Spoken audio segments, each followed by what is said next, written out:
मैं उपदेश जारौलिया आप सभी का मेरे YouTube चैनल पर हार्दिक स्वागत करता हूँ। विगत कुछ दिनों से कुछ कारण से कुछ वीडियोस नहीं डल पाए हैं, परंतु आज एक वीडियो हम लेके आए हैं जो बहुत ही महत्वपूर्ण है। वर्तमान में पुलिस आरक्षक के पेपर्स स्टार्ट होने वाले हैं मध्य प्रदेश में, और यहाँ पर आप देखेंगे तो आपको ये लगेगा कि जो टॉपिक मैं लेके आया हूँ ये अत्यधिक महत्वपूर्ण है रीजनिंग पर। आप विगत वर्षों के पेपर देखिए, न्याय निगमन से 6, 5, 4 और यहाँ तक कि 8 तक क्वेश्चन आए, और 8 क्वेश्चन या 6 क्वेश्चन किसी भी कंपटीशन एग्जाम के लिए बहुत महत्वपूर्ण होते हैं, और इस टॉपिक से आपको क्वेश्चन आना ही है।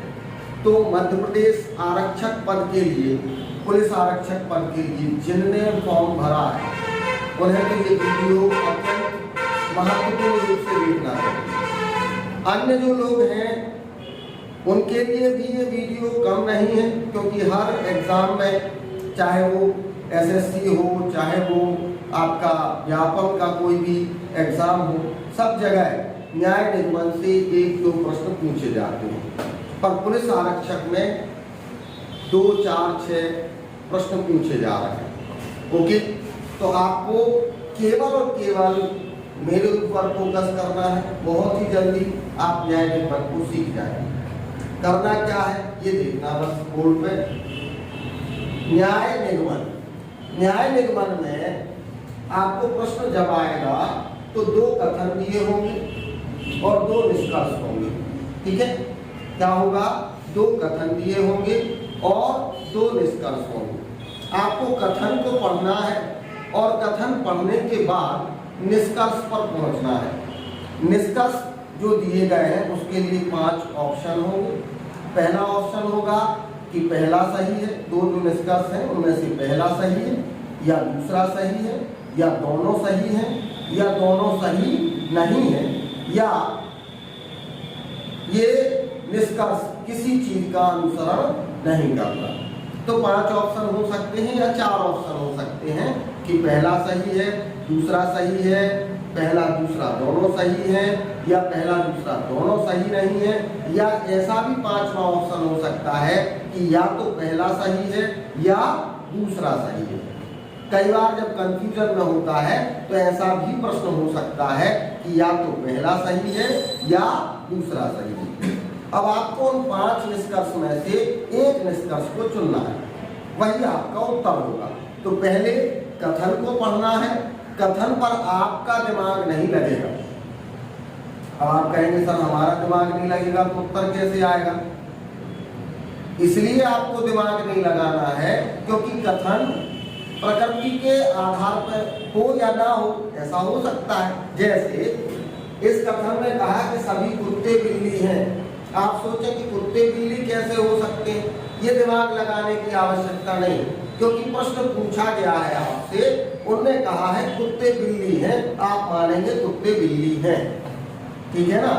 तो यहाँ ये दिमाग आपको लगाने की आवश्यकता नहीं है कि ये क्या प्रश्न पूछ लिया, ये प्रश्न तो हो ही नहीं सकता। यही न्याय निगमन है। ठीक है ना? जहां पर आपसे प्रश्न जो पूछा जाता है उस कथन को आपको पढ़ना है, अपना दिमाग नहीं लगाना है, बल्कि कथन को पढ़कर निष्कर्ष पर पहुंचना है। तो निष्कर्ष पर पहुंचेंगे कैसे? इसी प्रक्रिया को हमें पढ़ना है। देखिए, निष्कर्ष जो है वो इन 3 चीजों से निकाले जाते हैं। कथन में 3 चीजें देखना है। एक तो सर्वव्यापी। सर्वव्यापी का मतलब है यदि किसी कथन में सभी लिखा है, जैसे कि यहाँ लिखा सभी कुत्ते, तो ये सर्वव्यापी होगा। अगर प्रत्येक लिखा है तो भी वे सर्वव्यापी होगा, जिसे हम सर्वव्यापी कहेंगे। और एक लिखा है, एक के लिए मैं उदाहरण दूंगा आपको कैसे एक लिखा है, तो आप उसे सर्वव्यापी कहेंगे। ठीक है? सर्वव्यापी से मतलब वो सब में है। जैसे आप इसका एक उदाहरण दे रहा हूं सर्वव्यापी का, सभी कुत्ते बिल्ली हैं। ये कथन है आपके पास कि सभी कुत्ते बिल्ली हैं, और दूसरा कथन है सभी बिल्ली गीदड़। सभी बिल्ली गीदड़। इसको आपको वेन आरेख के माध्यम से समझना होगा। तो आप बिल्कुल सरल है, कोई बड़ी बात नहीं है, आपको केवल दिमाग से जोर हटा देना है। You can do it. सभी कुत्ते, आप यहाँ पे वेन आरेख में कुत्ते का आरेख बना देंगे और कुत्ते पहले है तो कुत्ते लिखेंगे, क्या है, बिल्ली है, तो आप ये बिल्ली का आरेख बना देंगे। ठीक है, समझ में आया। सबसे पहले क्या लिखा है, कुत्ते, तो आप कुत्ते का वेन आरेख बना देंगे, गोला बन गया कुत्ते। अब दूसरा वर्ड क्या है, बिल्ली, क्या है, बिल्ली, तो बिल्ली ऊपर बनेगा, बड़ा बनेगा। अब इससे आपको ये समझना है कि सभी कुत्ते क्या है, बिल्ली, पर सभी बिल्ली कुत्ते नहीं है, ये ध्यान रखना है कि सभी कुत्ते क्या है, बिल्ली है। उन्होंने कहा है तो हमने ये आरेख बना दिया, और नहीं भी कहा हो हमारे पास ये आरेख हो तो हम क्या कहेंगे कि सभी कुत्ते बिल्ली हैं, ऐसा आरेख है, पर सभी बिल्ली कुत्ते नहीं है। इसका मतलब है कि सर्वव्यापी नहीं होगा, अंशव्यापी होगा। कुछ बिल्ली कुत्ते हैं, कुछ बिल्ली बिल्ली, क्योंकि वो उसके अंदर नहीं है। तो इसका निष्कर्ष क्या निकलता है, अगर इतने में निष्कर्ष निकालें तो दो निष्कर्ष निकलेंगे कि सभी कुत्ते बिल्ली हैं, एक तो उन्होंने ही कहा है, दूसरा होगा कुछ बिल्ली कुत्ते हैं, सभी बिल्ली कुत्ते नहीं है, ये ध्यान रखना। कुछ बिल्ली क्या है, कुत्ते हैं। ठीक है, दूसरा कथन उन्होंने कहा कि सभी बिल्ली गीदड़ है, तो बिल्ली का तो बना ही हुआ है, क्या है, गीदड़ है, तो गीदड़ के अंदर क्या आ जाएंगे, बिल्ली आ जाएंगे। अब उन्होंने निष्कर्ष कुछ भी कहा, अपन को इससे ध्यान देना है कि इससे क्या क्या निष्कर्ष निकल सकता है, क्योंकि प्रश्न तो कुछ भी हो सकता है। यहाँ तो मैंने केवल दो निष्कर्ष दिए हैं, निष्कर्ष बदल के भी आ सकते हैं। इससे आप क्या निष्कर्ष निकाल सकते हैं, जैसा मैं कह रहा हूँ कि सभी कुत्ते बिल्ली हैं, एक तो ये निष्कर्ष है। दूसरा, सभी बिल्ली कुत्ते हैं, ये निष्कर्ष नहीं है, सभी बिल्ली कुत्ते नहीं है, क्योंकि कुत्ते बिल्ली के अंदर है, न कि बिल्ली कुत्ते के गोले के अंदर। ठीक है, तो सभी बिल्ली कुत्ते नहीं हो सकते, कुछ बिल्ली कुत्ते हो सकते हैं, क्योंकि अंदर बना हुआ है उसके अंदर, तो क्या होगा, कुछ बिल्ली कुत्ते हैं। सभी कुत्ते गीदड़ है, ये सही है, क्योंकि कुत्ते किसके अंदर है, गीदड़ के अंदर है, उसी का आंतरिक भाग है, तो सभी कुत्ते गीदड़ है, ये अगर निष्कर्ष आता है तो सही है। सभी कुत्ते बिल्ली हैं, ये निष्कर्ष आता है तो सही है, पर सभी गीदड़ ना तो बिल्ली है ना ही कुत्ते हैं। तो बाहरी भाग होता है वो कभी सर्वव्यापी नहीं होता, ध्यान रखना। जो बाहरी भाग होता है, समझ में आ रहा ना, जो बाहरी भाग होता है वो कभी सर्वव्यापी नहीं होता। मतलब गीदड़ ना तो सभी बिल्ली होगा ना सभी कुत्ते होगा। अगर निष्कर्ष में आ जाए कि सभी गीदड़ बिल्ली हैं, आप उसको गलत कर देंगे, सभी गीदड़ कुत्ते हैं, आप उसको गलत कर देंगे। ठीक है ना। हाँ, अगर अंशव्यापी कहा जाए, यहाँ क्या कहा जाए कि कुछ, मैंने शब्द लिखा अंशव्यापी का मतलब, कुछ गीदड़ बिल्ली है, आप कहेंगे बिल्कुल सही है। कुछ गीदड़ कुत्ते हैं, ये निष्कर्ष आता है तो आप क्या कहेंगे, बिल्कुल सही है। ठीक है, क्योंकि ये सबसे बाहर है। परंतु सभी बिल्ली गीदड़ है, सही है, क्योंकि बिल्ली कहाँ है, अंदर है। बिल्ली कहाँ है, जो अंदर है वो सभी होगा। जैसे कुत्ता अंदर है तो सभी कुत्ते क्या है, बिल्ली। फिर कुत्ता अंदर है तो सभी कुत्ते क्या है, गीदड़। फिर बिल्ली अंदर है तो सभी बिल्ली क्या है, गीदड़। ये चल जाएगा। पर जो बाहर का है वो सभी नहीं होगा। कुत्ते के बाहर क्या है, बिल्ली, तो सभी बिल्ली कुत्ते नहीं है। कुछ बिल्ली क्या है, कुत्ते, ये कहा तो सही है। कुछ गीदड़ बिल्ली है, ये कहा तो सही है। कुछ गीदड़ कुत्ते हैं, ये कहा तो सही है। अब देखिए दो निष्कर्ष इसमें क्या लगे हैं। कुछ बिल्ली कुत्ते हैं, क्या, कुछ बिल्ली कुत्ते हैं। बिल्ली कहाँ है, बाहर, कुत्ते कहाँ है, अंदर। ठीक है, तो ये सभी तो नहीं हो सकता, क्या हो सकता है, कुछ, क्या हो सकता है, कुछ। तो ये सही है कि कुछ बिल्ली क्या है, कुत्ते हैं, जिसको आप कहेंगे कि पहला निष्कर्ष सही है। ओके, अब उन्होंने कहा सभी बिल्ली कुत्ते हैं, हमने क्या कहा, जो बाहर है, जो क्या है, बाहर है, वो कभी सभी नहीं हो सकता। ठीक है, बाहर है ना, तो ये सभी बिल्ली कुत्ते नहीं हो सकते हैं, सभी गीदड़ कुत्ते नहीं हो सकते हैं। तो ये वाला गलत है। कौन सा वाला सही है? पहला वाला सही होगा। समझ में आया? आपको सर्वव्यापी की बात कही जाएगी तो क्या कहा, सभी कुत्ते बिल्ली हैं, सभी बिल्ली गीदड़ है। आप पहले आरेख बनाना सीखिए। ठीक है, सभी का आरेख कैसे बनेगा? जो पहले कहा उसको कुत्ता, तो कुत्ता लिख दिया, फिर कहा बिल्ली है तो बिल्ली का आरेख बना दिया, फिर उन्होंने कहा सभी बिल्ली गीदड़ है, बिल्ली का आरेख बना हुआ है, क्या है, गीदड़ है, तो गीदड़ का आरेख बन गया। इससे मात्र 4 निष्कर्ष निकलेंगे। क्या क्या निष्कर्ष? कि सभी कुत्ते बिल्ली हैं, बिल्कुल सही, सभी बिल्ली गीदड़ है, बिल्कुल सही। ऊपर जा रहे हैं सभी पे, ठीक है, सभी कुत्ते बिल्ली हैं, सही है, सभी बिल्ली गीदड़ है, सही है। नीचे से ऊपर जा रहे हैं, सही होगा सभी के लिए। बस ऊपर से नीचे आएंगे तो सभी के लिए सही नहीं होगा, कुछ के लिए सही होगा। कुछ गीदड़ बिल्ली हैं, सही है, कुछ गीदड़ कुत्ते हैं, सही है, कुछ बिल्ली कुत्ते हैं, सही है। ठीक है ना, ऊपर से नीचे क्या होंगे, कुछ, और नीचे से ऊपर क्या होंगे, सभी। बस इतनी सी बात। ठीक है ना।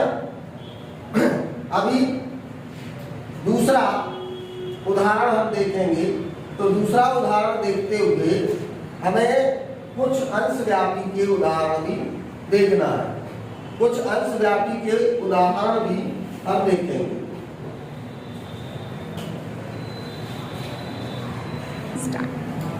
अभी मैंने आपको बताया कि सर्वव्यापी कैसे होता है। सर्वव्यापी में यहाँ पे कथन लिखा था कि सभी कुत्ते बिल्ली हैं, और दूसरा कथन लिखा हुआ था कि सभी बिल्ली गीदड़। अब कथन अंशव्यापी में देखें। अंशव्यापी का आपका वर्ड क्या है, कुछ। जहाँ कुछ मिलेगा वहाँ अंशव्यापी है। कुछ जूते कोट हैं, कुछ कोट बटन है, ये 2 कथन दिए होते हैं। अब कुछ का वैनारिक कैसे बनेगा और सर्वव्यापी का कैसे बनेगा, वो मैंने आपको बताया कि सभी का जो वैनारिक है पिछले उदाहरण में बताया, आप उसको सभी में लेंगे। और कुछ का जो है वो कैसे बनेगा ये देखें। क्या कहा, कुछ जूते कोट हैं, तो पहले जूता लिखा, कुछ हैं, सारे तो नहीं है, कुछ हैं तो कुछ हिस्सा ले लेंगे तो कोट बन जाएगा। क्या बन जाएगा, कोट। और फिर दूसरा उन्होंने क्या कहा, कुछ कोट बटन है, कुछ है ना, तो इसको अपन क्या कर देंगे, कुछ कोट बटन है। ये आपका वैनारिक बनेगा। फिर से बना के मैं बता देता हूँ। क्या करेंगे, क्या लिखा, कुछ जूते, आपने लिखा जूते, क्या है, कुछ है, कोट है, तो कुछ है ना, तो ये भाग हो गया कुछ, क्या है, कोट। फिर दूसरा कथन क्या है, कुछ कोट बटन है, कुछ है, सारे तो नहीं है, तो कुछ है, तो यहाँ पर तीसरा आरेख बन गया, कुछ कोट बटन। ओके, अब आपको निष्कर्ष दिया है, इसको देखकर आपको निष्कर्ष देना है। क्या कोई बटन जूता नहीं है, कोई बटन जूता नहीं है। अब देखिए, बटन और जूते का कोई संबंध है क्या, नहीं है, सही बात है, कोई बटन जूता नहीं है। ठीक है, कुछ जूते बटन हैं, कुछ जूते बटन है, नहीं है, क्योंकि जूता और बटन का कोई संबंध नहीं है, तो ये क्या हो जाएगा, रॉन्ग हो जाएगा। ये क्या हो जाएगा, रॉन्ग हो जाएगा। फर्स्ट आपका क्या है, आपको संबंध देखना है, बस क्या देखना है, जूते और बटन का कोई संबंध जब नहीं बन रहा है, तो ये आपसे अगर कहा कि कोई बटन जूता नहीं है, तो सही बात है, कोई बटन जूता नहीं है, तो सही हो गया। उन्होंने कहा कुछ जूते बटन है, तो कुछ जूते बटन का कोई संपर्क ही नहीं हो रहा। अगर ऐसा कहते थे कुछ कोट जूते हैं, तो सही होता, क्योंकि इनका संबंध है। कुछ कोट बटन है, तो सही होता, क्योंकि इनका संबंध है। और बटन और जूते का कोई संबंध नहीं है, इसलिए कोई बटन जूता नहीं, कुछ जूते बटन है। ठीक है, आंसर ये सही है। ओके, आप देखते हैं शून्यव्यापी के लिए। शून्यव्यापी का आपको क्वेश्चन मिलेगा। अब देखिए ये शून्यव्यापी का एक उदाहरण आपके पास है। कथन क्या किया है, कोई पेड़ सड़क नहीं है, कोई पेड़ सड़क नहीं है। तो आप लिखेंगे पेड़, ये पेड़ बन गया और ये सड़क बन गई। ना तो सब है, ना कोई है, ना कुछ है, इनका कोई अर्थ नहीं है, इसलिए शून्यव्यापी। कोई नहीं, मैंने कहा था इसका क्या रहेगा, कोई नहीं। तो कोई पेड़ सड़क नहीं है, पेड़ अलग है, सड़क अलग है। दूसरा क्या कहा, कोई दीवार पेड़ नहीं है, ठीक है, तो दीवार अलग हो गई, कोई दीवार पेड़ नहीं है। ये तीनों अलग अलग है पैरारे, इनका इनसे कोई संबंध नहीं बन रहा है, क्योंकि जब उन्होंने कहा कोई पेड़ दीवार नहीं है, मतलब दीवार अलग है, पेड़ अलग है, कोई दीवार पेड़ नहीं है, कोई पेड़ सड़क नहीं है, पेड़ अलग है, सड़क अलग है, ये तीनों अलग अलग बन गए। अब इससे निष्कर्ष निकालना है, कुछ पेड़ दीवार है, जब कोई है नहीं है तो कुछ कैसे हो सकता है, कोई है नहीं है तो कुछ कैसे हो, पेड़ अलग है, दीवार अलग है, तो कुछ पेड़ दीवार हो ही नहीं सकते। कोई सड़क दीवार नहीं है, ये सही है, कोई सड़क दीवार नहीं है, सड़क और दीवार अलग अलग है, तो इसको अपन क्या कहेंगे, सही कहेंगे, ठीक है। तो दूसरा वाला आपका क्या रहेगा, सही। तो मैंने आपको तीन प्रकार के उदाहरण बताए हैं, एक है सर्वव्यापी, दूसरा है अंशव्यापी और तीसरा है शून्यव्यापी। यदि आप इसके कुछ प्रश्न लगाएंगे तो निश्चित तौर पर आप इनको बहुत जल्दी सीख जाएंगे।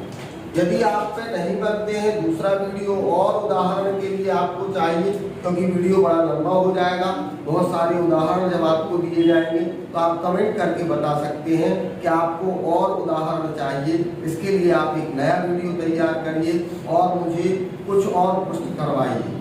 निश्चित तौर पर आपको कुछ और प्रश्नों के लिए मैं कुछ और उदाहरण लेके आप तक एक वीडियो पहुंचाऊंगा। यदि वीडियो आपको अच्छा लगा है तो आप इसे सब्सक्राइब करिए, लाइक करिए, शेयर करिए और जहाँ जहाँ तक पहुँचाना है उसके लिए आप अपने मन से जितना अच्छा कर सकते हैं करिए। बहुत बहुत धन्यवाद।